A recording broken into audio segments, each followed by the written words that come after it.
Chers Bruxellois, chaque jour, des centaines d'employés de Bruxelles Propreté arpentent les rues pour ramasser les sacs poubelles, balayer les trottoirs afin de donner aux Bruxellois un cadre de vie meilleur. Leur métier n'est pas facile. Qu'il pleuve, qu'il neige, qu'il vente, de jour comme de nuit, ils travaillent sans relâche dans des conditions souvent difficiles. Malheureusement, malgré les efforts des 2900 travailleurs pour le bien des citoyens, l'agence Bruxelles Propreté ne se porte pas bien, tant dans sa gestion financière qu'au niveau de son organisation. J'ai rencontré plusieurs travailleurs de l'agence Bruxelles Propreté.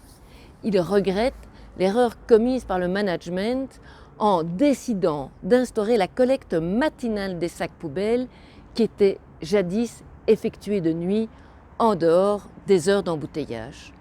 Autre exemple, l'incohérence des centres de collecte des sacs, les files de camions à l'incinérateur, le système du ramassage au finish qui augmente le stress et les risques d'accident.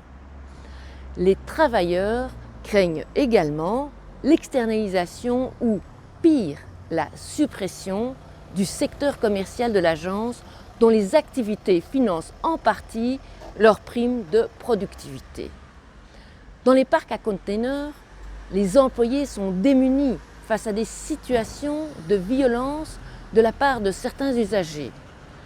À toutes ces difficultés s'ajoute le déficit de 51 millions d'euros de la BP, lié essentiellement à des problèmes de management, d'accusations de concurrence déloyale, de gel de sa dotation régionale.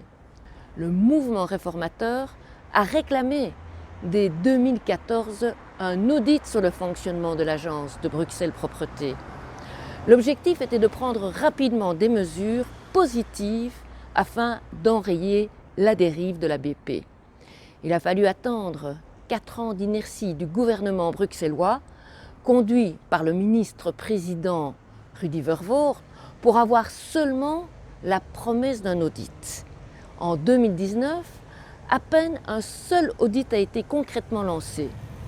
Ce peu d'intérêt du gouvernement à l'égard d'une telle structure est totalement incompréhensible.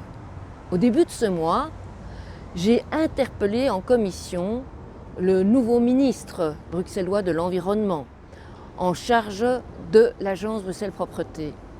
Il promet un plan d'action au printemps 2020. À mes yeux, il ne suffit pas de finaliser ces audits pour agir.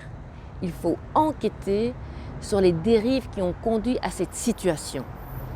Il faut aussi des engagements fermes pour garantir la pérennité de l'agence, pour garantir l'emploi, pour répondre aux préoccupations des travailleurs et les rassurer.